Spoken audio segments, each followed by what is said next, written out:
Hey guys, tonight the journey leads into the skies above and the earth below, into the accumulated wisdom of generations who read weather in clouds, winds and the behaviour of creatures, who predicted storms from aching joints and rain from the flight of birds, who developed sophisticated understanding of atmospheric patterns without barometers or satellites, and who lived or died by their ability to anticipate what the heavens would bring.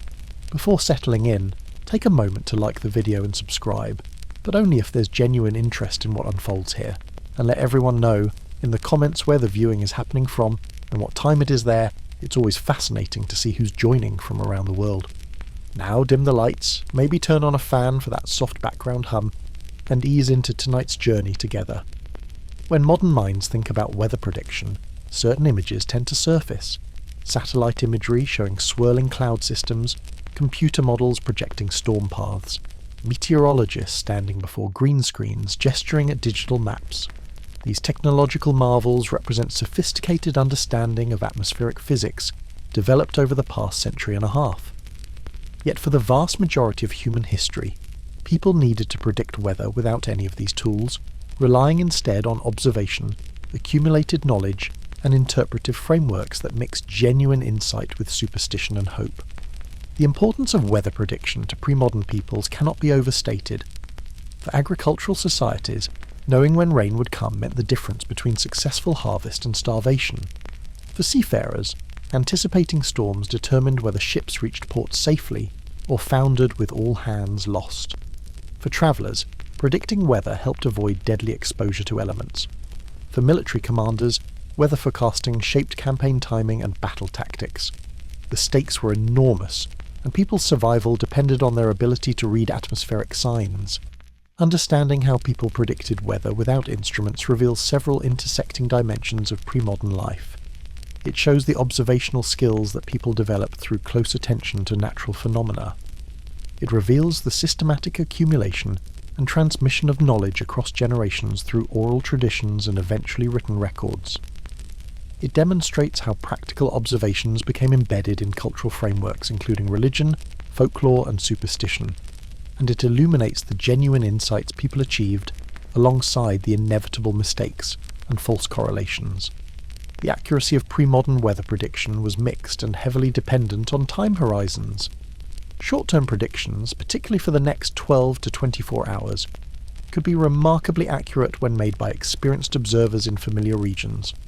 People learned to read immediate atmospheric signs and developed reliable understanding of how particular cloud formations, wind shifts, and other indicators preceded specific weather changes. These short-term forecasts often rivaled or exceeded the accuracy of early modern meteorological efforts. Medium-term predictions, covering several days to a week or two, were far less reliable. The complexity of atmospheric systems and the sensitive dependence on initial conditions that creates chaotic behaviour meant that weather beyond a day or two was largely unpredictable using pre-modern methods. People made predictions anyway, because the need was great, but accuracy declined sharply as the prediction horizon extended. The weather law included many techniques claiming to predict weather days or weeks ahead that had no genuine predictive power. Long-term seasonal predictions were even more problematic. Various traditional methods claimed to predict entire seasons' weather based on observations made months earlier. These methods generally had no validity, though in some cases they preserved useful climatological knowledge about typical seasonal patterns in particular regions. The distinction between predicting this winter will be harsh and knowing winters are typically harsh here was often blurred in folk traditions. The sources for understanding pre-modern weather prediction are diverse.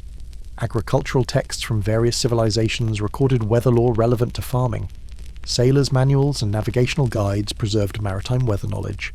Almanacs and calendars included weather predictions and signs. Folk sayings and proverbs transmitted popular wisdom. Natural history texts discussed animal and plant indicators. Religious and astrological texts contained cosmological frameworks for understanding weather, and eventually early modern scientific investigators began systematically examining traditional weather law, evaluating which elements had validity. The geographic scope under consideration is global, as every human society developed weather prediction methods suited to local conditions. Yet the focus tonight will be primarily on European, Middle Eastern, and East Asian traditions. where documentation is richest, and where the transition to modern meteorology can be traced most clearly. The time period extends from ancient civilizations through the early modern period, ending roughly when instrumental meteorology began developing in the 17th and 18th centuries. Tonight's exploration begins with the most fundamental and reliable indicators, the sky itself, examining how people read clouds, winds and atmospheric optics to predict imminent weather. From there, the journey moves through animal behaviour as weather signs, plant-based indicators, seasonal patterns, the human body as weather instrument, and the cultural frameworks that shaped weather prediction. The path concludes by examining the transition to modern meteorology and evaluating which traditional methods actually worked, and why. The goal isn't romanticising pre-modern knowledge or mocking superstitious beliefs, but rather understanding how people without instruments developed genuine expertise in reading atmospheric signs, while also acknowledging the limitations and errors inevitable when working with incomplete understanding of physical processes. The weather predictors of the past were neither primitive fools believing nonsense nor mystical sages with perfect knowledge, but rather practical people doing their best with available information and frameworks.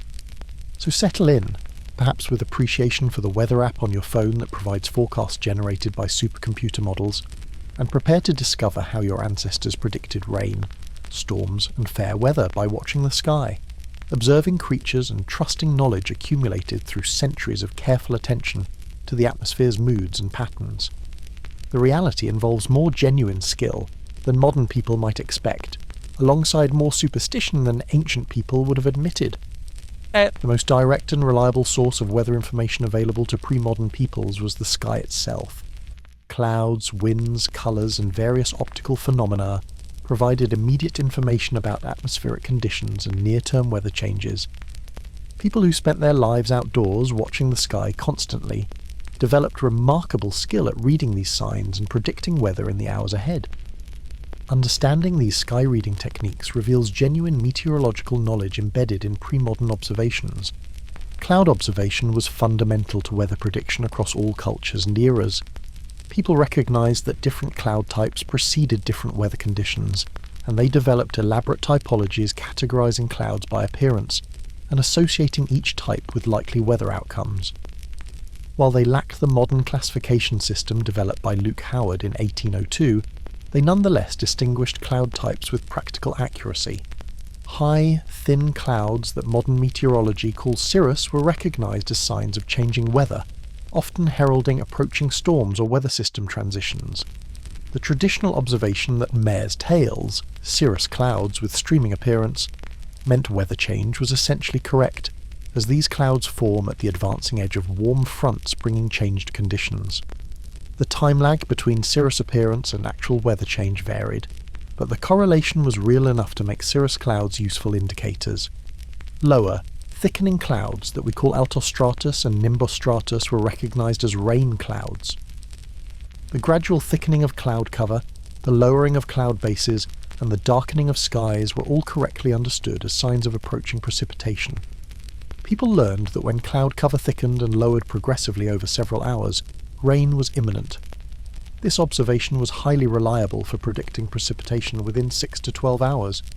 The towering cumulus clouds that develop in unstable atmospheric conditions were recognized as signs of possible storms. People observed that on humid days, particularly in summer, the vertical development of clouds through the afternoon preceded thunderstorms. The shape of developing cumulonimbus clouds, with their characteristic anvil tops, warned of dangerous weather approaching. This observation was fundamentally sound, though people couldn't have understood the convective processes driving such cloud development. The colour and texture of clouds provided additional information. Dark, heavy-looking clouds correctly suggested rain, as thicker clouds block more light. Morning clouds that burned off by midday were recognised as unlikely to bring rain, an accurate observation about shallow morning cloud layers that dissipate with daytime heating. Clouds with yellow or greenish tinges were sometimes associated with severe weather, an observation that has some validity as unusual cloud colours can indicate particular storm conditions. The direction and speed of cloud movement provided information about wind patterns at different altitudes. People observed that clouds at different levels sometimes moved in different directions, indicating wind shear that could affect weather development. Rapidly moving clouds suggested strong winds aloft and possibly approaching weather systems. Stationary clouds might indicate stable conditions or developing local storms. Wind observation was equally fundamental to weather prediction. People recognised that wind direction often changed before major weather shifts, with wind veering shifting clockwise or backing shifting counterclockwise indicating different atmospheric processes. In many regions, people learned that winds from particular directions brought characteristic weather. The traditional association of south winds with warmth and moisture, and north winds with cold and clarity, was valid for northern hemisphere mid-latitude locations. South winds bring air from warmer latitudes, while north winds bring colder air. East and west winds had their own associations that varied by location, but often reflected real patterns. Coastal peoples knew that sea breezes brought moisture, while land breezes brought drier conditions. The sudden shift in wind direction was recognised as a significant indicator. In many locations, a shift from southerly to westerly or northerly winds indicated the passage of a cold front bringing weather change. The calm before the storm, while not universal, described the experience of winds dying before some storm systems, when low pressure creates relatively calm conditions before intense winds arrive. Wind speed changes also provided information. Increasing winds suggested approaching weather systems or strengthening pressure gradients. Gusty winds indicated unstable conditions that might spawn storms. Steady, moderate winds suggested stable weather. People learned to distinguish between different qualities of wind and what they foretold. The sky's colour and appearance provided numerous weather indicators. The old saying, "Red sky at night, sailor's delight, red sky at morning, sailor take warning," has genuine meteorological validity in many locations. Red sky at sunset indicates that the western sky is clear enough for the setting sun's light to reach and be refracted by the atmosphere, suggesting that weather systems are east of the observer and moving away. Red sky at sunrise indicates clear skies to the east, and possibly weather systems approaching from the west, the typical direction of weather movement in mid-latitudes. The clarity or haziness of the atmosphere provided information about humidity and upcoming weather. Unusual clarity, allowing distant objects to be seen distinctly, sometimes preceded weather changes as changing air masses affected visibility. Increasing haziness suggested rising humidity and possible approaching precipitation. Very poor visibility without fog or precipitation sometimes indicated very humid conditions preceding rain. Optical phenomena in the sky were noted and interpreted. Halos around the sun or moon, caused by ice crystals in high clouds, were correctly understood as signs of approaching weather changes, particularly precipitation. The ice crystals forming the halo indicated the high clouds at the leading edge of approaching weather systems. The folk saying, "Ring around the moon, rain soon," had validity, though the timing was variable. Rainbows were variously interpreted, with meanings differing across cultures. Some traditions held that rainbows in the morning preceded rain, while evening rainbows suggested clearing, an observation with some validity. Rainbows require both sun and rain, so their position relative to the observer's location and typical weather patterns affected what their appearance suggested about upcoming conditions. The behaviour of stars and celestial bodies provided weather information to people who watched the night sky regularly. Twinkling stars caused by atmospheric turbulence were sometimes associated with winds or changing weather. Diminished visibility of stars suggested increasing cloud cover or humidity. The ability to see the Milky Way clearly indicated very dry, stable atmospheric conditions. The dawn and dusk coloration beyond simple red skies included various interpretations. Particularly bright or unusual colours were often thought to presage storms. While the folk interpretations varied, there is some validity to the idea that unusual atmospheric optics, caused by water vapour, dust or other particles, can precede weather changes. The correlation wasn't reliable enough for accurate prediction, but it wasn't entirely superstitious either. The temperature and feel of the air provided information to those attuned to subtle changes. Rising temperature without clear cause suggested warm air advancing, possibly ahead of a warm front.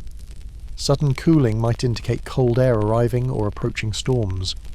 The heaviness or oppressiveness of the air on humid days correctly indicated unstable conditions favourable for thunderstorm development.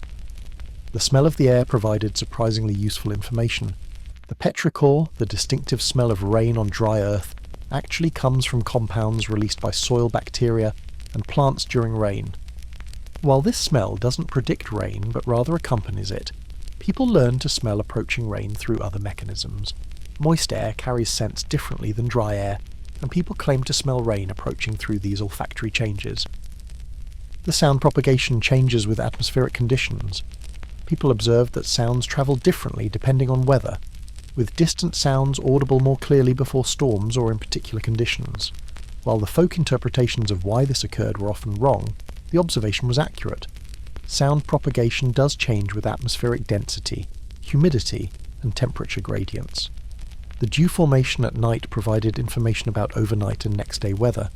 Heavy dew formation indicated clear skies, light winds, and radiational cooling, suggesting stable weather.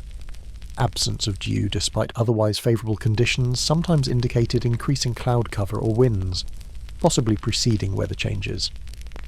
The traditional observation that morning dew meant fair weather had validity, as the conditions producing dew were indeed associated with good weather. Frost patterns and their timing similarly indicated atmospheric conditions.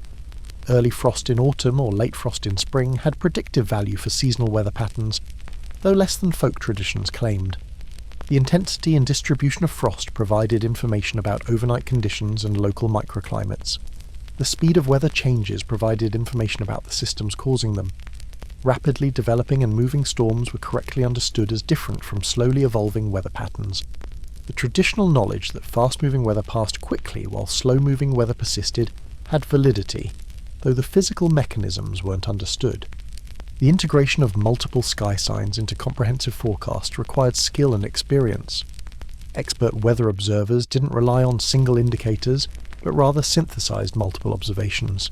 Cloud types and movements, wind direction and speed changes, barometric pressure indicators, discussed below, temperature trends, and atmospheric appearance. The synthesis of these various signs allowed short-term predictions with impressive accuracy. The limitations of sky reading were nonetheless real and significant. Without understanding atmospheric physics, people couldn't anticipate weather changes that left no visible precursors. Surprise storms occurred regularly. The prediction horizon remained short, with accuracy declining sharply beyond 24 hours. The regional specificity of many indicators meant that knowledge didn't transfer well between areas with different climates and weather patterns. The transmission of sky reading knowledge occurred through apprenticeship and oral tradition. Children learned from parents and grandparents. Apprentice sailors learned from experienced mariners. Farmers taught younger generations. The knowledge was practical, learned through doing rather than abstract study, and verified through constant feedback as predictions proved accurate or failed. Understanding sky reading reveals that pre-modern peoples achieved genuine meteorological insight through systematic observation. They couldn't explain the physical mechanisms producing the patterns they observed, but they recognized the patterns themselves with considerable accuracy. The sky reading traditions preserved in folk sayings and transmitted across generations contained real knowledge alongside superstition, with the genuine insights providing the core that kept traditions alive despite the errors mixed in. Beyond watching the sky, people turned to animal behaviour for weather prediction. The observation that creatures responded to approaching weather changes led to elaborate traditions associating particular animal behaviours with specific weather outcomes. Understanding these animal-based predictions reveals both the valid observations of animal sensitivity to atmospheric changes and the superstitious attributions that extended far beyond anything animals actually could sense or predict. The fundamental insight behind animal weather signs was correct. Many animals do respond to atmospheric pressure changes, humidity shifts, temperature variations, and other environmental cues that precede weather changes. Animals' sensory capabilities often exceed humans in relevant dimensions, allowing them to detect conditions that people couldn't perceive without instruments. The question wasn't whether animals responded to weather-related cues, but rather how reliably those responses predicted specific weather outcomes. Birds featured prominently in weather lore across cultures. The observation that birds flew lower before storms had genuine validity. Birds are sensitive to barometric pressure changes, and they often fly at lower altitudes when pressure drops, as occurs before many storm systems.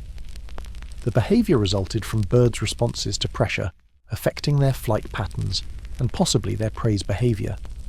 The correlation wasn't perfect. but it was real enough to make bird flight altitude a useful indicator. The specific birds that featured in weather lore varied by region. Swallows flying low were traditional storm indicators in Europe. Their low flight reflected both pressure changes and the fact that the insects they hunted also flew lower in humid, low-pressure conditions. Seabirds returning to land or acting restlessly presaged storms at sea, an observation that mariners relied upon with some success. Coastal birds did tend to move towards shelter before severe weather. Roosters crowing at unusual times, owls hooting more frequently, or various birds calling more or less than usual, were all interpreted as weather signs. The validity of these observations was questionable at best. While birds' behaviours do change with atmospheric conditions, the specific associations between calls and weather outcomes were largely superstitious. The desire to find predictive signs led to seeing patterns in random variation. Insects provided various weather indicators. The traditional observation that ants built up their nests before rain had some validity, as ants do respond to humidity increases and prepare for precipitation. Whether this provides useful prediction is debatable, as ants might respond to imminent rain rather than precipitation hours or days away. Spiders' web building was said to predict weather, with industrious web building supposedly indicating coming fair weather. The correlation, if it exists at all, is weak. Bees were said to stay closer to hives before storms, an observation with possible validity as bees are affected by pressure changes and might alter foraging patterns. Flies becoming particularly bothersome supposedly indicated rain, which had some truth. Humidity affects insect behaviour, and flies are more active in humid conditions that often precede precipitation.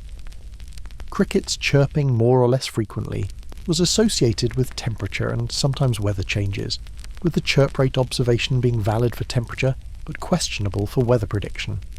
Cows and livestock featured in numerous weather traditions. Cows lying down supposedly predicted rain, one of the most famous animal weather signs. The validity of this observation has been questioned by modern studies, which generally find no reliable correlation. Cows lie down for many reasons unrelated to weather, and any apparent correlation likely results from confirmation bias. Cattle becoming restless before storms may have more validity, as animals do sense pressure changes and wind shifts. Horses were said to become restless before storms, possibly sensing the pressure changes and wind shifts. The observation had some validity, though horses become restless for many reasons. Their behaviour wasn't reliable enough for prediction, but might provide confirmatory information when combined with other signs. Dogs eating grass supposedly predicted rain in some traditions, an association that has no clear physical basis. Cats' behaviour inspired numerous weather superstitions. Cats washing their faces supposedly predicted rain. Cats sleeping in particular positions indicated weather outcomes. These observations have no demonstrated validity but persisted, because cats' normal behavioural variations allowed people to retroactively find confirmation when weather matched predictions. The desire to find meaning in animals' everyday activities created false correlations. Frogs and toads featured in weather lore particularly regarding rain prediction. The observation that frogs called more before rain had validity. Amphibians are highly sensitive to humidity, and increased calling in humid conditions that precede rain is a real phenomenon. Whether the behaviour provides useful prediction depends on timing. If frogs respond to immediately imminent rain, the sign isn't useful for prediction. But if they respond to atmospheric changes hours ahead of precipitation, the behaviour has value. Fish behaviour supposedly predicted weather, with fish jumping or staying deep indicating different conditions. The basis for these observations was the effect of barometric pressure on fish behaviour through its influence on their swim bladders and the water itself. Falling pressure before storms might affect fish behaviour, providing some validity to the traditional signs. The reliability remained questionable, but the physical mechanism existed. Snakes and reptiles were said to come out in greater numbers before rain in some traditions. The basis might be humidity affecting reptile behaviour, as many reptiles are sensitive to moisture. Whether the behaviour reliably predicts rain rather than simply responding to immediate atmospheric moisture is unclear. Many reptile-based weather signs had no clear validity, and reflected cultural associations rather than observation. Groundhogs predicting spring by their shadows on Groundhog Day represents a category of seasonal predictions supposedly based on animal behaviour. These predictions have no validity beyond statistical accident. The concept reflects agricultural society's desire for seasonal forecasts and the creation of ritual ways to generate such predictions, not any genuine animal capability. Modern analysis of Groundhog Day predictions shows they have no predictive skill. Marine creatures featured in maritime weather lore. Jellyfish moving towards shore supposedly predicted storms. The behaviour might reflect ocean condition changes associated with approaching weather, providing some validity. Dolphins and whales behaving unusually before storms was another traditional sign. Marine mammals likely do sense pressure changes and ocean conditions affected by weather, making their behaviour potentially informative, though not reliably predictive. The appearance of particular animals at unusual times was interpreted as weather portents. These observations generally had no validity and reflected the human tendency to find meaning in coincidence. The occasional accurate prediction, when unusual animal appearance happened to precede significant weather, was remembered while the many failures were forgotten, creating false confidence in the correlation. The physical basis for animals' weather sensitivity included several mechanisms. Barometric pressure affects animals directly through their bodies and indirectly through effects on their environment. Many animals can sense pressure changes that humans can't detect without instruments. Humidity affects animals' comfort and behaviour, particularly for species sensitive to moisture. Temperature shifts preceding frontal passages affect animal behaviour. Wind changes alter sounds, scents, and other environmental cues that animals use. The limitations of animal-based weather prediction were significant. Animals responded to immediate conditions more than distant approaching weather, limiting prediction horizons. The same behaviour might occur for multiple reasons unrelated to weather, creating noise in any behavioural signal. Individual variation among animals meant not all members of a species behaved identically, and the human interpretation of animal behaviour often involved projection and anthropomorphization that distorted actual observations. The cultural elaboration of animal weather signs extended far beyond valid observations into folklore and superstition. The desire to find predictive signs led to creating associations between unrelated phenomena. The need to explain weather motivated attributing predictive powers to animals. The memorial transmission of folk traditions preserved both valid insights and errors without distinction, as pre-modern peoples lacked methods to systematically test which animal signs actually predicted weather. Modern scientific investigation of animal weather prediction has validated some traditional observations while debunking others. The systematic studies show that certain behaviours in specific species do correlate with atmospheric changes. However, the reliability is generally insufficient for serious weather prediction, even for short time horizons. Animals provide at best confirmatory information, alongside other indicators rather than independent predictive capability. Understanding animal-based weather prediction reveals the genuine observational skills of pre-modern peoples, alongside the inevitable errors and superstitions. People noticed real patterns in animal behaviour and tried to use them predictively. Some observations contained valid insights, many didn't. Without controlled experiments and statistical analysis, people couldn't reliably distinguish signal from noise, leading to preservation of both valid knowledge and useless superstition in the same traditional frameworks. Beyond animals and sky observations, people looked to plants, seasonal rhythms, and astronomical patterns for weather prediction.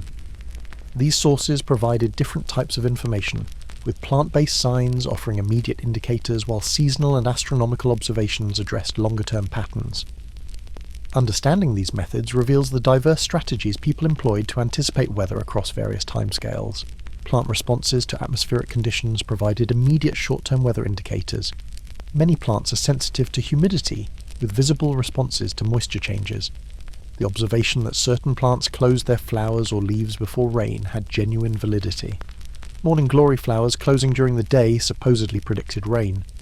While the correlation wasn't perfect, the flowers do respond to light and humidity in ways that might coincide with pre-rain conditions. Seaweed was a traditional weather indicator in coastal regions. Dry seaweed supposedly indicated fair weather, while damp seaweed presaged rain. The observation had validity. Seaweed is hygroscopic, absorbing moisture from the air, so seaweed dampness reflects atmospheric humidity. Since rising humidity often precedes precipitation, damp seaweed provided a crude hygrometer indicating increased rain likelihood. The method was imperfect but physically sound. Pine cones responding to humidity by opening or closing were another traditional indicator. Closed pine cones supposedly predicted rain. The physical mechanism is real. Pine cone scales close in humid conditions and open when dry. The predictive value depended on whether humidity increased enough ahead of precipitation to make the indicator useful. In some conditions, pine cones provided useful information. In others, they responded too late to be predictive. Tree leaves showing their undersides when wind blew was said to predict storms. The observation had some validity. The strong gusty winds that precede some storms blow from unusual directions and with enough force to flip leaves. The sign didn't predict all storms and wasn't reliable far in advance, but it occasionally provided a few hours' warning. The traditional knowledge preserved the observation that this particular wind pattern often accompanied storm approach. The smell of particular plants supposedly intensified before rain. This observation had validity. Plant odours travelled differently through humid air, and people genuinely could smell increased plant scents before rain. The mechanism involved atmospheric moisture affecting scent dispersion, rather than plants producing more odour. The observation was accurate, even though the folk explanation was wrong. Seasonal patterns and their predictions formed a major category of weather lore. People observed that certain events marked seasonal transitions, and that their timing might indicate the character of the season ahead. The first frost, the arrival of migrant birds, the blooming of particular flowers, and similar phenological events were noted carefully, and sometimes used to predict seasonal weather. The observations about early or late springs predicting the following summer or winter had no demonstrated validity beyond reflecting local climatological patterns. An early spring in a particular region might simply mean that year's spring arrived ahead of average, without implications for subsequent seasons. Yet the folk traditions preserved such associations, likely because occasional correct predictions were remembered while failures were forgotten. Agricultural traditions incorporated extensive seasonal weather lore. The timing of planting was often guided by traditional indicators, the blooming of particular trees, the arrival of certain birds, or the phase of the moon. Some of these indicators had statistical validity, reflecting knowledge about average frost dates and growing season timing accumulated over generations. Others had no validity but persisted through tradition. The 12 days of Christmas, supposedly predicting the weather for the 12 months ahead, represented one form of seasonal prediction that has no physical validity. The tradition reflected the desire for long-term forecasts and the creation of ritual frameworks for generating predictions, not any genuine atmospheric connection. Similar traditions existed in various cultures, generally involving using specific days' weather to predict longer periods. The phases of the moon featured prominently in weather prediction traditions. The full moon supposedly brought weather changes, frost, or rain, depending on the specific tradition. The new moon had its own associations. The physical basis for lunar effects on weather was minimal, while the moon's gravitational pull affects tides significantly. Its effects on the atmosphere are negligible, and don't drive weather patterns in ways that would make lunar phases useful for prediction. Despite the lack of physical mechanism, some statistical studies have found weak correlations between lunar phases and precipitation in some regions during some seasons. The correlations are small and inconsistent enough that their practical utility is nil, and they may reflect statistical artifacts rather than real physical connections. The persistent belief in lunar effects on weather probably resulted from confirmation bias and the human tendency to find patterns. The solar calendar and season provided the most reliable long-term predictions, which were really climatological knowledge rather than weather forecasts. Knowing that summer typically brought heat and winter brought cold, that monsoons arrived at characteristic times, that hurricane season fell in particular months, all represented useful knowledge about typical patterns. The predictive value came from understanding normal patterns rather than forecasting specific anomalies. Astronomical events beyond lunar phases were sometimes associated with weather. Meteor showers, planetary alignments, and other celestial phenomena were linked to weather patterns in astrological traditions. These associations had no physical validity, but persisted in cultures where astrology was respected. The desire to find cosmic order and meaning led to creating connections between celestial and terrestrial phenomena without empirical basis. The observation of prevailing winds and their seasonal variations provided useful climatological knowledge. Knowing that monsoons brought seasonal rains, that prevailing westerlies characterised temperate latitudes, that trade winds blew consistently in tropical regions, all helped people anticipate typical weather patterns. This knowledge was extremely useful, even though it didn't predict specific weather events. The traditional farming calendars that various cultures developed incorporated meteorological knowledge alongside agricultural timing. These calendars indicated when to plant, harvest and perform various tasks based on typical weather patterns and growing season requirements. The best calendars reflected generations of accumulated knowledge about local climate and agricultural requirements. They worked because they encoded climatological patterns, not because they predicted specific weather. The animal migration patterns and their timing were used as seasonal indicators. The arrival of swallows, the departure of geese, and similar events marked seasonal progression. Early or late migrations were sometimes interpreted as indicators of the coming season's character, though the validity of such predictions is questionable. Migration timing reflects multiple factors including temperature and food availability, so its predictive value for subsequent weather is limited. The traditional knowledge about typical weather during particular seasons in specific regions was extremely valuable and often quite accurate. People learned through generations of observation that their region typically experienced drought in certain months, rain in others, cold periods, hot periods, and various characteristic weather patterns. This climatological knowledge provided framework for planning and expectation even without ability to predict specific weather events. The indigenous knowledge systems of various peoples incorporated sophisticated understanding of local climate patterns. Native American peoples recognized subtle signs of seasonal change and developed intricate knowledge about typical weather in their regions. Aboriginal Australians understood seasonal patterns and indicator species. South Asian populations knew monsoon patterns intimately. This knowledge was often site-specific and highly adapted to particular environments, making it extremely valuable locally even as it didn't transfer to other regions. The limitations of seasonal and astronomical prediction methods were severe. The lack of physical mechanism for most associations meant they had no genuine predictive power.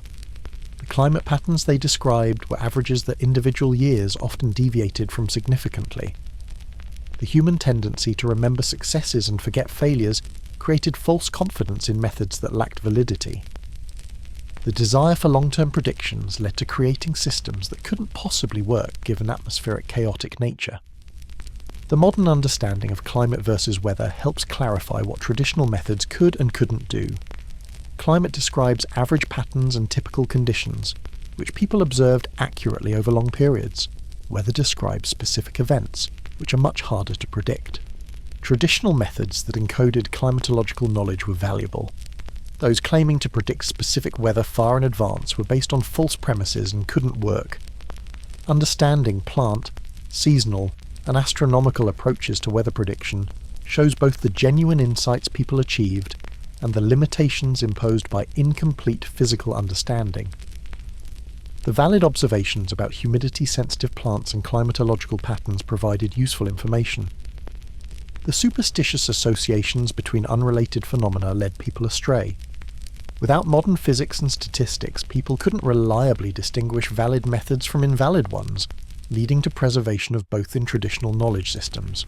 Perhaps the most immediate and personal weather prediction method was using one's own body as an instrument. People recognized that they felt different before weather changes, and that certain physical sensations preceded particular conditions. Understanding these body-based predictions reveals valid observations about physiological responses to atmospheric changes, alongside considerable superstition and placebo effects that made attribution difficult. The most commonly reported bodily weather indicator was joint pain and stiffness, supposedly predicting rain or storms. The observation that arthritis and old injuries ached before weather changes was nearly universal across cultures and eras. Modern scientific investigation has provided partial validation. Barometric pressure changes can affect joint swelling and pain sensitivity in ways that would make weather-related pain real for some individuals. The swelling of tissues in response to pressure changes might affect joints, particularly damaged ones, producing genuine discomfort. The mechanism is complex and not fully understood. Lower barometric pressure, which typically occurs before storms, might allow tissues to expand slightly, putting pressure on joints and sensitive areas. Changes in atmospheric humidity might affect synovial fluid in joints. The settling of weather fronts creates atmospheric instability that could affect human physiology in subtle ways. Whether these effects are significant enough to reliably predict weather remains debated, but the phenomenon isn't purely imaginary or superstitious. However, confirmation bias plays a significant role in body-based weather prediction. People remember when their joints ached before a storm, but forget the many times joints ached without subsequent bad weather or when storms arrived without preceding pain. The placebo effect and suggestion might make people perceive pain before weather they expect to be problematic. Separating genuine physiological responses from psychological factors is difficult, even with modern methods. Headaches before weather changes represented another commonly reported phenomenon. Changes in barometric pressure might trigger headaches in susceptible individuals through effects on sinus pressure, blood vessel dilation, or other mechanisms. Some modern studies have found correlations between pressure changes and migraine frequency, though the relationships are complex and vary across individuals. The traditional observation that some people get headaches before weather changes has some validity, even if the predictive reliability is poor. The feeling of unusual fatigue or energy was sometimes interpreted as weather-related. People claim to feel sluggish before storms, or energized during clear high-pressure conditions. The physical basis might include atmospheric pressure effects on oxygen levels and metabolism, though these effects are likely subtle. More probable explanations involve psychological factors, including mood effects of sunlight and weather, rather than direct physiological impacts allowing weather prediction. Breathing difficulties and respiratory symptoms reportedly worsening before weather changes had some physical basis. Atmospheric pressure and humidity affect the respiratory system, particularly for people with asthma or other conditions. Rising humidity before storms might trigger symptoms, providing a weather indicator for affected individuals. The reliability varied considerably, with some people reporting strong correlations while others noticed no pattern. Old wounds supposedly aching before weather changes fell into the same category as joint pain. Scar tissue and sites of previous injury might be more sensitive to atmospheric pressure changes than normal tissues, producing genuine discomfort. The phenomenon was commonly reported by soldiers, sailors, and others with significant injury history. Whether the aches provided reliable weather prediction or simply responded to conditions already present remained unclear. Unusual thirst or changes in appetite were sometimes associated with weather patterns. The physical basis is questionable, though hydration needs do vary with temperature and humidity. The associations likely reflected normal physiological variation attributed to weather through pattern seeking rather than genuine predictive capability. Similarly, reported sleep disturbances before weather changes probably resulted from multiple factors including temperature, pressure, and psychological influences rather than representing reliable weather indicators. The feeling that one's hair behaved differently in humid conditions had physical validity. Human hair is hygroscopic, absorbing moisture and changing length and behavior with humidity. Curly hair becomes more unmanageable in humid conditions. This genuine response to humidity provided a crude indicator of moisture levels, which sometimes correlated with approaching precipitation. The hair hygrometer used in early modern meteorology exploited this property of hair, validating the folk observation. The claim that wounds healed more slowly in certain weather or during particular moon phases had no demonstrated validity despite being widely believed. The persistence of such beliefs demonstrated the human tendency to find patterns and attribute meaning to coincidental associations. Medical factors affecting healing were numerous and had nothing to do with weather or lunar phases, yet the folk traditions persisted. Children supposedly becoming hyperactive before storms was widely reported by parents and teachers. The phenomenon might have reflected barometric pressure effects on behaviour, though psychological factors and confirmation bias were likely more important. The atmospheric electricity and ion concentrations that change before storms were sometimes invoked as explanations, though the effects on human behaviour remain poorly understood and possibly negligible. Animals' reactions to weather included human animals, with some people claiming to smell rain approaching or to sense electricity in the air before thunderstorms. The smell observations might be valid, as discussed earlier regarding petrichor and change scent dispersion in humid air. The sensation of electricity before storms likely reflected real increases in atmospheric electrical fields that some people perceived as tingling or hair-raising sensations. The general sense of weather sensitivity that some people reported, claiming they could reliably feel approaching weather changes, varied enormously in validity. Some individuals might genuinely be more sensitive to pressure, humidity, or other atmospheric variables, giving them some predictive capability. Others attributed normal bodily variations to weather without any real correlation. Without controlled testing, individuals couldn't reliably know whether their purported sensitivity was real or imagined. The cultural frameworks for interpreting bodily sensations shaped what people noticed and reported. In cultures where weather sensitivity was expected and discussed, people paid more attention to bodily sensations and attributed them to weather. In cultures where such beliefs were less prominent, the same sensations might be noticed less or attributed differently. The social construction of meaning around bodily experiences influenced what seemed true to individuals. The medical theories of pre-modern societies incorporated weather and atmospheric conditions prominently. Hippocratic medicine emphasized the importance of air quality, weather, and seasons in health and disease. Traditional Chinese medicine included atmospheric considerations in diagnosis and treatment. The humoral theories of various traditions connected weather with bodily states. These frameworks made it natural to attribute bodily sensations to weather, even without validating the specific correlations. Modern medicine's relationship with weather-related symptoms is complex. The rejection of humoral theories and other pre-modern frameworks led to skepticism about weather effects on health. Yet research continues finding some valid correlations, particularly for conditions like migraine, arthritis, and respiratory diseases. The relationship isn't simple or universal enough for reliable weather prediction, but neither is it entirely superstitious. The placebo effect and expectation influence bodily sensations powerfully. People who believe they will feel certain ways before weather changes often do, regardless of actual atmospheric conditions. Double-blind studies attempting to isolate genuine weather effects from expectation effects have produced mixed results, with some conditions showing real correlations and others showing none. Understanding body-based weather prediction reveals the difficulty of separating genuine physiological responses from psychological factors, confirmation bias, and cultural construction. Some bodily responses to atmospheric changes are real and can provide valid information about weather, particularly in the very short term. Many reported sensations reflect pattern seeking, expectation, and the attribution of normal bodily variation to weather. Without careful controlled studies, individuals couldn't know which of their weather-related sensations were genuine and which were imagined. The appeal of body-based weather prediction was its immediacy and personal nature. People didn't need to watch the sky or observe animals, they simply paid attention to their own sensations. This made the method accessible to everyone regardless of observational skills or knowledge. The apparent validation when sensations did precede weather changes reinforced confidence even when the method's reliability was actually poor.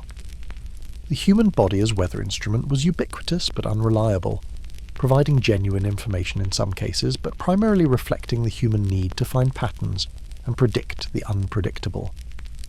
Beyond empirical observation of natural signs, many pre-modern societies incorporated weather prediction into religious, magical, and supernatural frameworks. These approaches reflected worldviews where weather resulted from divine action, cosmic patterns, or spiritual forces that could potentially be understood through proper methods. Understanding these cultural and religious dimensions reveals how weather prediction was embedded in broader meaning-making systems, and how practical needs intersected with spiritual beliefs. The religious interpretation of weather as divine action was nearly universal in pre-modern societies. Weather came from God, gods, spirits, or cosmic forces, not from impersonal physical processes. This framework made prayer, sacrifice, and ritual natural responses to weather concerns. If weather resulted from divine will, then influencing that will through proper religious observance became a logical strategy for securing favourable conditions. The Christian tradition attributed weather to God's providence, while sometimes recognising natural secondary causes. Medieval and early modern Christians prayed for rain during droughts, for the cessation of storms, and for protection from lightning and hail. Special prayers and processions occurred during weather crises.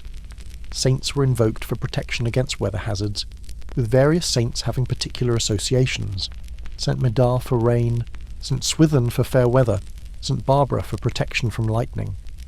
The effectiveness of such prayers was unfalsifiable from the believer's perspective. When favourable weather followed prayers, divine intervention was credited. When prayers went unanswered, divine inscrutability or human sinfulness explained the failure. The framework allowed maintaining belief in divine weather control regardless of outcomes. Yet the religious approach coexisted with practical observation, with farmers and sailors combining prayer with empirical weather reading.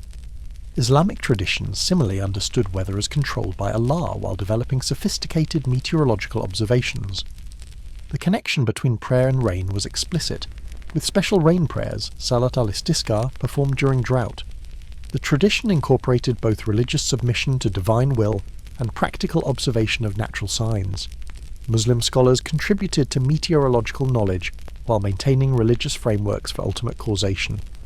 Traditional Chinese religion and philosophy embedded weather in cosmic patterns, reflecting the balance of yin and yang, the five elements, and the harmony between heaven and earth.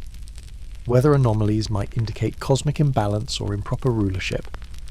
The emperor's performance of seasonal sacrifices and rituals helped maintain cosmic order, including appropriate weather. Drought or flood might be interpreted as signs of heaven's displeasure with the ruler, sometimes contributing to dynastic changes. Indigenous traditions worldwide typically understood weather as connected to spiritual forces, requiring respectful engagement.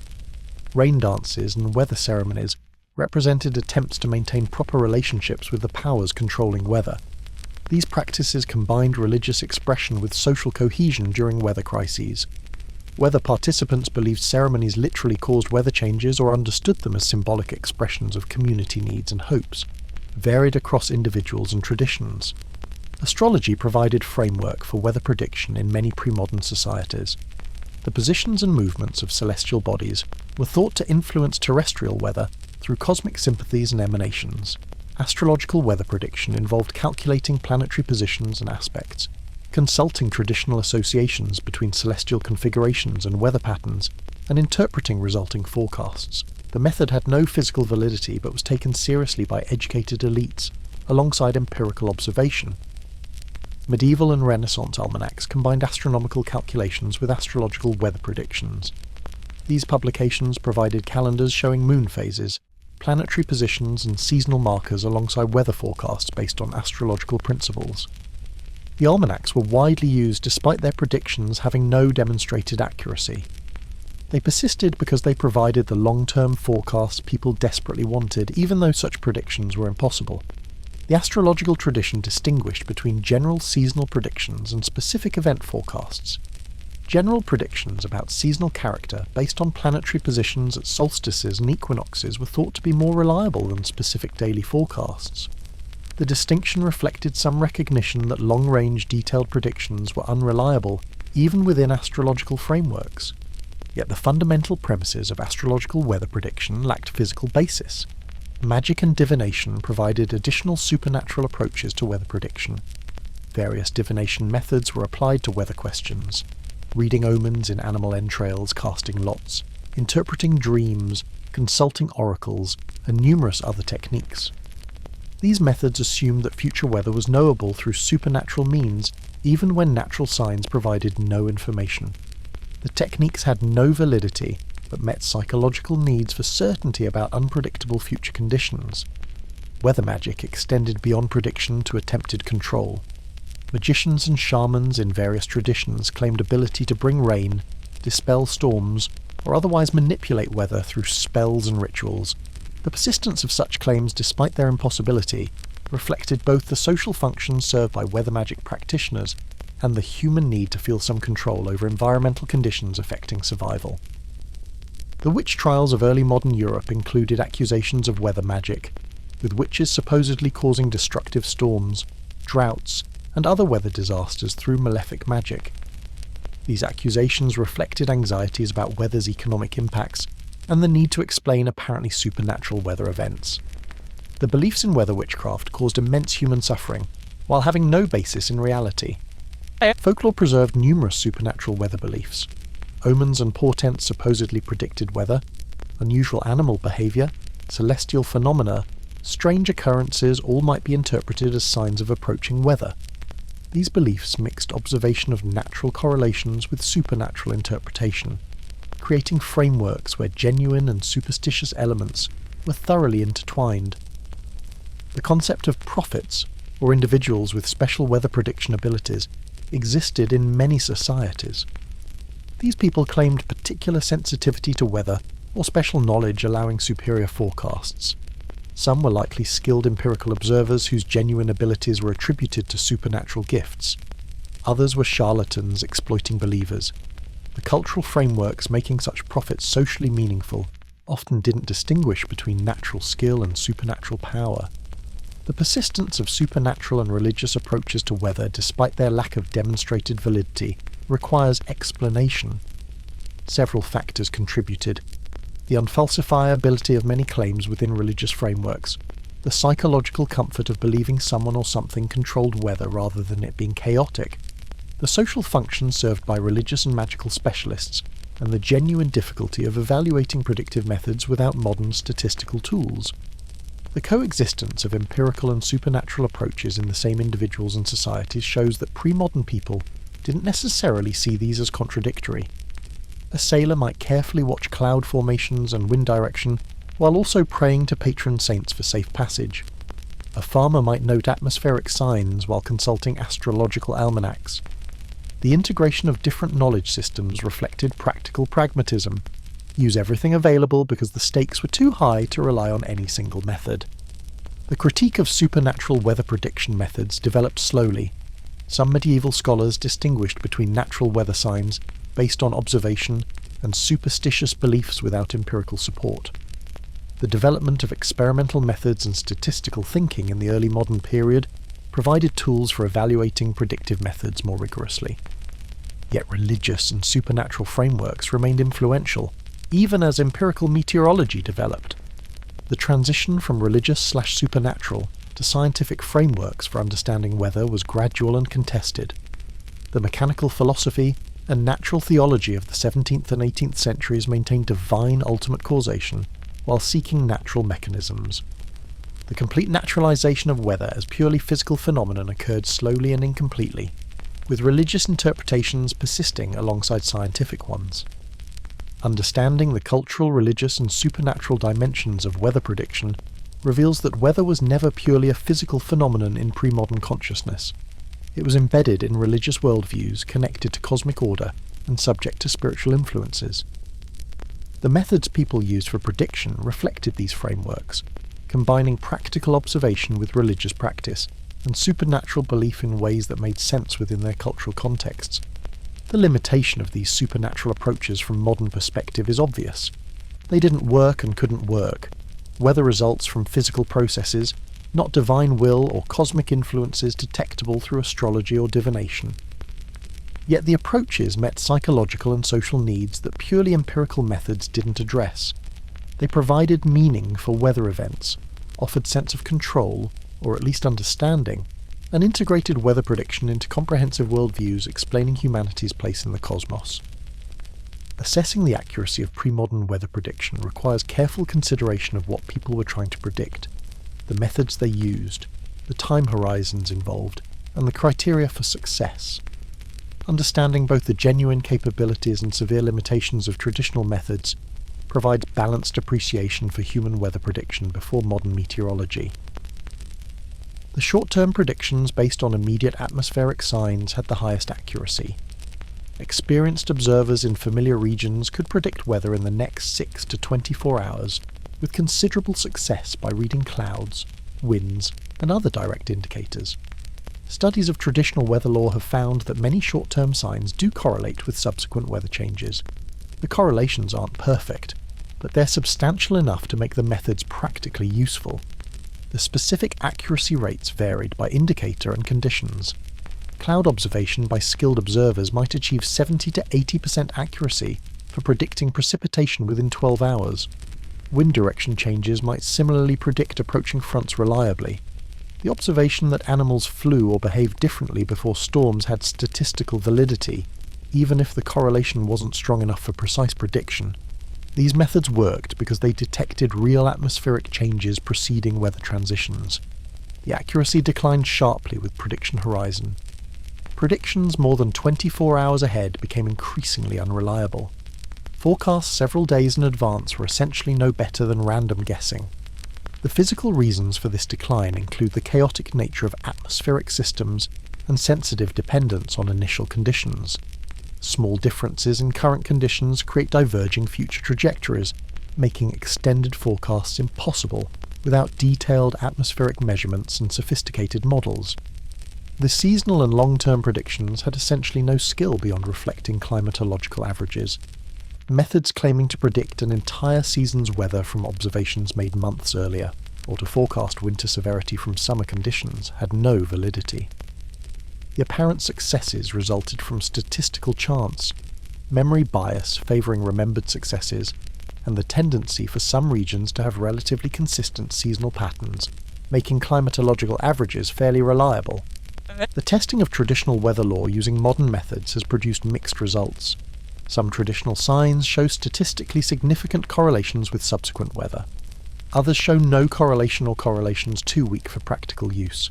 Still others show correlations that vary by region or season, suggesting that some local traditions preserved genuine insights, while others transmitted errors, or observations that didn't generalize. For example, the red sky at night observation has been tested scientifically and found to have validity in mid-latitude locations with prevailing westerly winds. The physical mechanism, clear western sky at sunset indicating weather systems have passed, is understood. Yet the saying doesn't work universally, and has no validity in locations with different typical weather patterns. This pattern, where specific traditional methods work in some contexts but not others, is common. The confirmation bias affecting traditional knowledge was severe. People remembered successful predictions while forgetting or rationalizing failures. If an old farmer predicted rain based on his aching joints and rain occurred, the prediction was remembered. If joints ached without rain, or rain arrived without preceding pain, these contradictory instances were forgotten or explained away. This bias created false confidence in methods that actually had poor reliability. The lack of systematic record-keeping prevented pre-modern peoples from accurately assessing their prediction methods. Without maintaining detailed logs of predictions and outcomes and calculating success rates, people couldn't objectively evaluate which methods worked and which didn't. The impressionistic assessment based on memorable successes inevitably overestimated accuracy.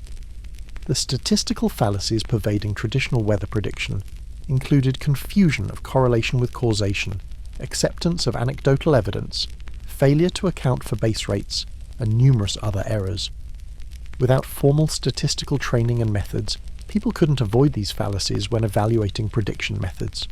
The resulting belief systems included valid observations thoroughly mixed with errors and superstitions. The regional specificity of traditional weather law was both strength and limitation. Methods developed for particular localities sometimes worked quite well in those places. The experienced observer who knew local climate patterns, typical atmospheric indicators, and geographic influences on weather could make reasonably accurate short-term forecasts for familiar territory. Yet the same methods often failed when applied in different regions with different climatic patterns. The transmission of weather law through oral tradition and written collections preserved both accurate knowledge and errors without reliable methods for distinguishing them. The mnemonic devices used to remember weather signs, including rhyming verses and folk sayings, were effective for memorization but didn't indicate which signs were valid. The democratization of knowledge through folk transmission meant everyone had access to weather law, but also meant errors couldn't be effectively filtered. The economic importance of weather prediction meant that even marginally useful methods were valuable. For farmers whose livelihoods depended on weather, even a method that improved prediction success from 50% to 60% provided substantial value. This created incentive to preserve and use traditional methods even when their reliability was limited. The absence of better alternatives made imperfect methods worth maintaining. The comparison with early modern instrumental meteorology is instructive. The first weather instruments developed in the 17th and 18th centuries included barometers, thermometers, and hygrometers. These provided quantitative atmospheric measurements that improved short-term forecasting. Yet even with instruments, reliable prediction beyond a day or two remained impossible. The development of weather forecasting as we know it required not just instruments but also understanding of atmospheric physics, networks for simultaneous observations, rapid communication technologies, computational capabilities for numerical models. These developments took centuries, showing how genuinely difficult weather prediction is. The traditional methods, while limited, represented impressive achievements given the available tools and understanding. The modern weather forecasting revolution began in the 19th century with telegraph networks allowing synchronous observation and weather map creation. The recognition that weather systems moved across regions in predictable patterns enabled forecasting weather a day or two ahead by tracking system movements. This represented a fundamental breakthrough beyond traditional methods. The development of numerical weather prediction in the mid-20th century, using computers to solve atmospheric equations, finally enabled reliable forecasts several days ahead. Even modern forecasting has limits, with accuracy declining beyond about 10 days due to atmospheric chaos. This fundamental limitation puts the failures of pre-modern methods in perspective. Extended prediction is extremely difficult even with sophisticated technology. The validation that modern science has provided for some traditional methods includes pressure changes before storms, barometric effect, cloud types indicating weather patterns, nephrological observation, wind direction changes preceding fronts, meteorological pattern, humidity affecting plants and hygroscopic materials, physical response, animal sensitivity to atmospheric pressure, physiological effect. These validations show that pre-modern observers identified real atmospheric signals. The limitations came from inability to quantify observations, lack of physical understanding of underlying mechanisms, and insufficient methods for evaluating predictive accuracy. The methods that modern science has invalidated include long-range forecasts from distant observations, lunar phase effects on weather, except trivial tidal effects, astrological weather prediction, most animal behaviour predictions beyond immediate responses, seasonal forecasts from single-day observations. These methods persisted despite lacking validity because of confirmation bias, cultural authority, and the absence of better alternatives. The human need for long-term predictions led to maintaining methods that couldn't possibly work. Understanding the accuracy and limits of traditional weather prediction provides balanced assessment. The short-term observational methods represented genuine skill and accumulated knowledge.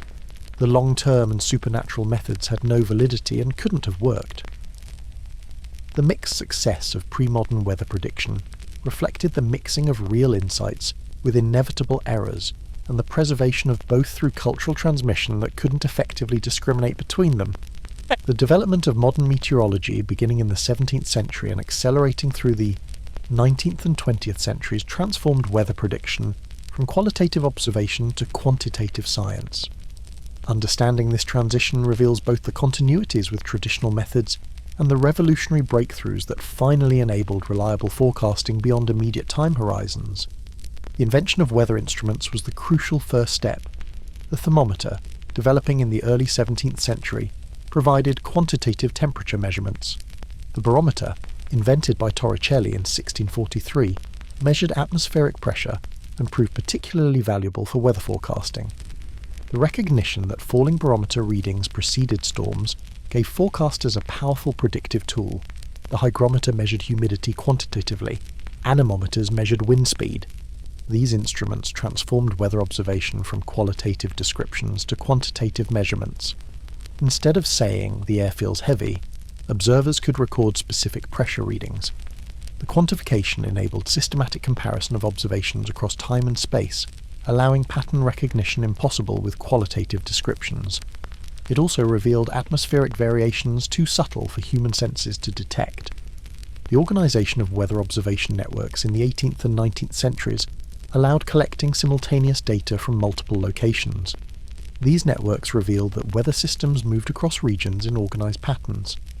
The synoptic weather map showing atmospheric conditions across large areas at a single time became possible.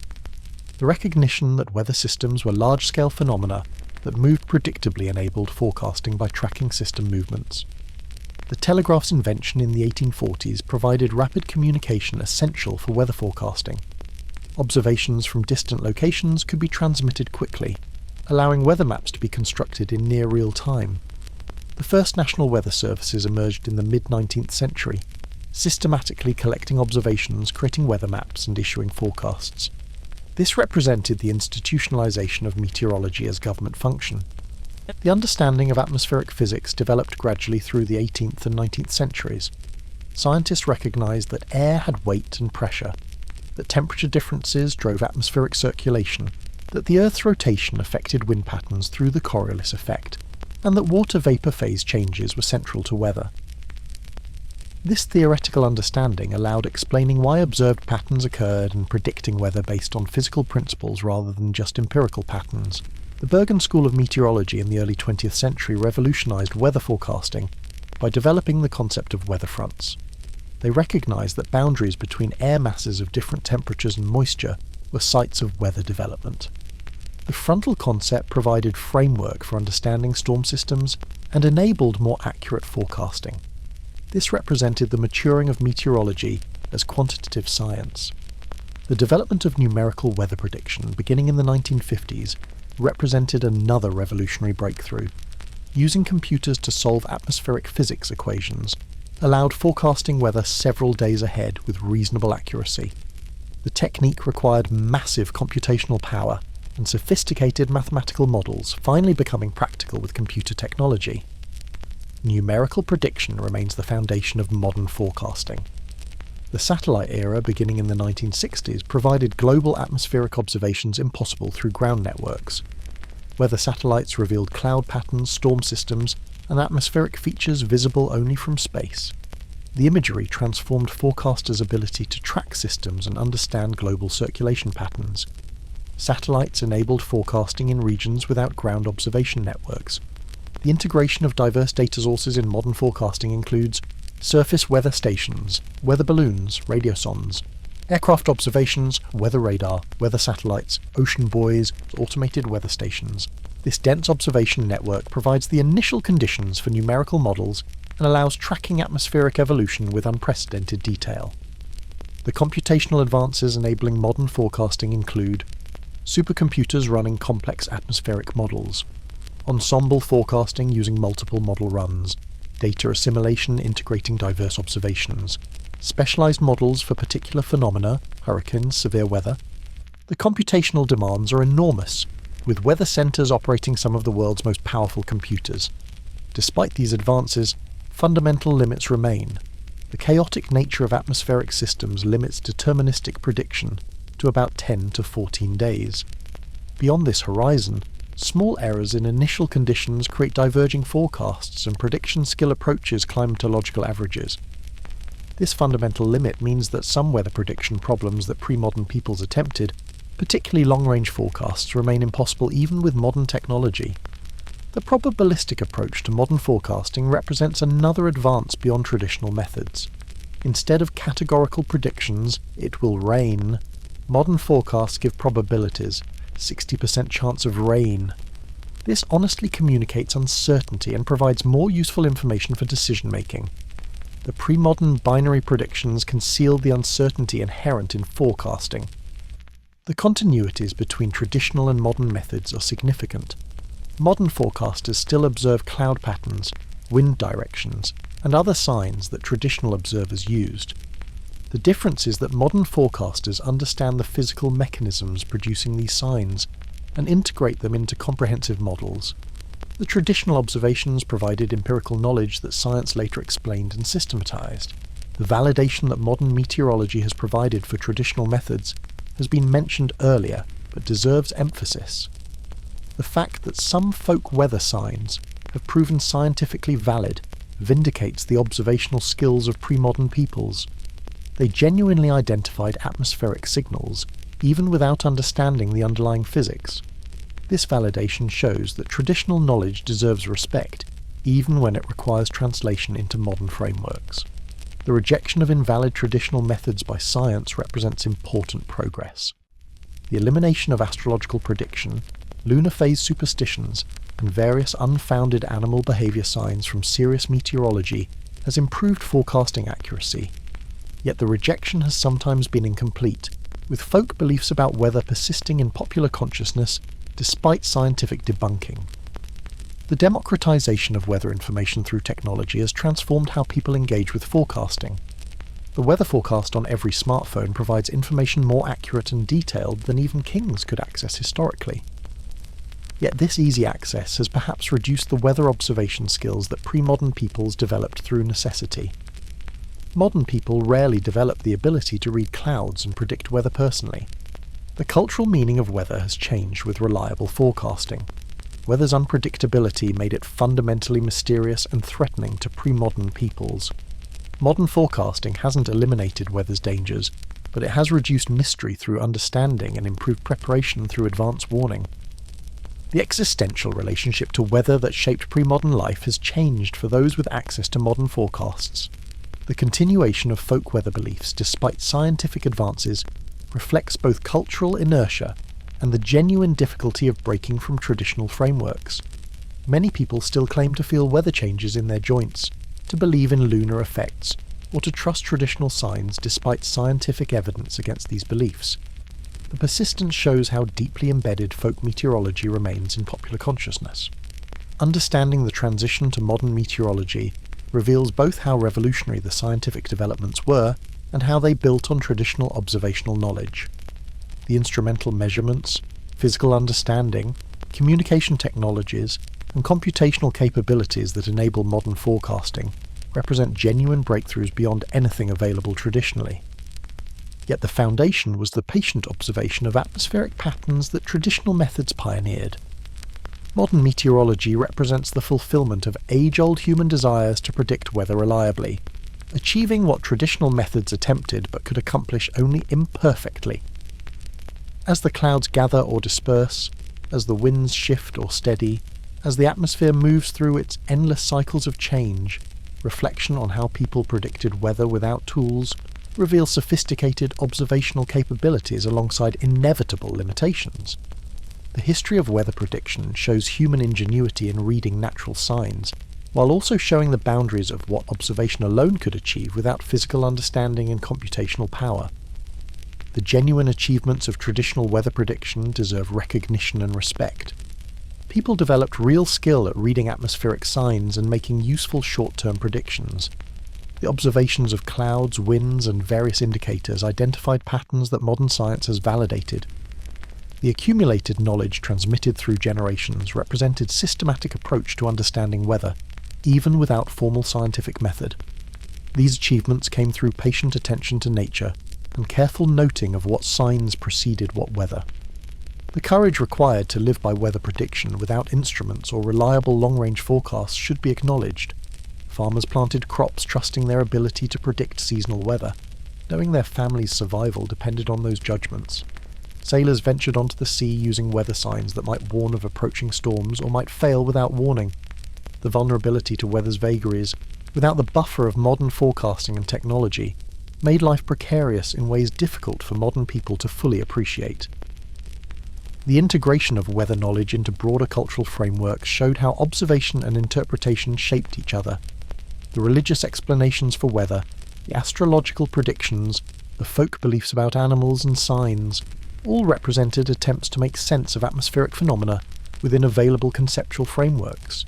Modern science has shown these frameworks to be incomplete or wrong, but they served genuine human needs for understanding and meaning. The psychological dimensions of weather prediction, including the desire for control through knowledge and the anxiety about uncontrollable forces, remain relevant. Humans still need to predict weather and still feel anxious about atmospheric threats. The tools have changed dramatically, but the human relationship to weather's uncertainty continues.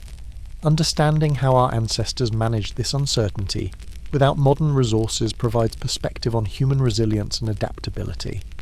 The mixing of valid observations with errors and superstitions in traditional knowledge shows the difficulty of building reliable understanding without systematic testing. Pre-modern peoples had no way to rigorously evaluate which of their weather signs were valid and which were coincidental or imaginary. The result was knowledge systems mixing genuine insights with errors, passed together through cultural transmission. This mixing remains a challenge in many domains where systematic evaluation is difficult. The regional and local specificity of traditional weather knowledge represented both strength and limitation. The intimate knowledge of local conditions, developed through generations of observation, was extremely valuable for those living in particular places, yet it didn't generalize well and couldn't address the need for weather prediction in unfamiliar regions or for understanding global atmospheric patterns. The locality of knowledge limited its scalability. The social dimensions of weather knowledge, including the roles of elders, weather prophets, and traditional authorities, shaped how knowledge was preserved and transmitted. The social embedding of weather prediction in community structures ensured knowledge transmission, but also made it difficult to challenge established ideas or incorporate new observations that contradicted tradition. The tension between maintaining traditional knowledge and allowing innovation affected how weather understanding evolved. The economic importance of weather prediction justified maintaining even marginally reliable methods. When survival depended on anticipating weather accurately, using every available tool, including those with limited reliability, made sense. This pragmatic approach meant that invalid methods persisted alongside valid ones, because the costs of missing any potential information were so high. The rational response to uncertainty included using everything available, even imperfect tools. The moral and ethical questions about weather prediction, particularly regarding responsibility for failed predictions, affected weather forecasters across eras. When farmers lost crops or sailors drowned after following weather predictions that proved wrong, who bore responsibility? The answer varied by culture and circumstance, but the question itself reflects the high stakes of weather forecasting. Modern forecasters still face this issue despite better tools. The artistic and literary representations of weather and weather prediction have enriched culture throughout history. The metaphorical use of weather in literature, the artistic depictions of storms and skies, the cultural meanings attached to different weather conditions, all show how deeply weather shaped human consciousness beyond its practical impacts. Weather wasn't just physical phenomenon, but source of meaning and symbol. The persistence of traditional weather beliefs in modern era, despite scientific meteorology's success, shows the continuing appeal of folk knowledge and the difficulty of completely replacing traditional frameworks with scientific ones. Many people still claim personal weather sensitivity, still trust traditional signs, still maintain beliefs that science has debunked. The persistence reflects both cultural inertia and genuine human needs that pure scientific description may not fully satisfy. The lessons from pre-modern weather prediction for modern understanding include the value of careful observation and pattern recognition, the importance of accumulated knowledge and experience, the need for systematic evaluation of claimed correlations, the mixing of valid insights with errors in traditional knowledge, the limits of what observation alone can achieve without physical understanding, the universality of human attempts to predict and control environment. These lessons apply beyond meteorology to many domains where traditional and scientific knowledge intersect. The future of weather prediction continues advancing with improving models, more comprehensive observations, and better understanding of atmospheric physics. Yet fundamental limits remain, with the chaotic nature of atmospheric systems preventing deterministic prediction beyond about 2 weeks. The dream of indefinite long-range forecasting that pre-modern peoples pursued remains impossible for physical reasons. Modern meteorology has achieved remarkable progress while also revealing inherent limits. The climate change context adds new dimensions to weather prediction, as changing baseline conditions affect the frequency and intensity of extreme events. Understanding climate patterns requires different approaches than predicting weather, yet both are essential for humanity's relationship with atmosphere. The traditional knowledge's emphasis on long-term patterns alongside short-term prediction remains relevant in climate context. In the end, the history of weather prediction without tools shows humans as observant, ingenious, and persistent in pursuing knowledge essential for survival. The methods developed through centuries of careful attention to nature represented genuine achievements that deserve respect, even as modern science has surpassed them. The observers who watched clouds and winds, who noted animal behavior and plant responses, who paid attention to their bodies and the atmospheric signs surrounding them, these people developed real expertise within the limitations of available tools and concepts. The transition to modern meteorology built on this foundation, while revolutionizing prediction through instruments, physical understanding, communication technology, and computational power. Yet the core activity, Watching the atmosphere and trying to anticipate its changes connects ancient weather watchers with modern meteorologists. The human need to know what weather is coming, the vulnerability to atmospheric forces, and the ingenuity in developing predictive capabilities are constants across the millennia. Understanding how people predicted weather without tools enriches appreciation for both traditional knowledge and modern science. It shows what observation and accumulated experience can achieve, while also showing why scientific method and technology were necessary for genuine breakthroughs. It connects us to ancestors who faced weather's uncertainties without the buffers modern life provides, reminding us of the fundamental human relationship to the atmosphere that sustains and threatens life. As the clouds move overhead, as the wind shifts and changes, as the endless dance of weather continues, the legacy of pre-modern weather prediction remains in folk sayings, in persistent beliefs, in the impulse to look up at the sky and wonder what's coming. The tools have changed dramatically, but the human need to read the sky and predict the weather continues, connecting past and present through humanity's eternal dance with the atmosphere.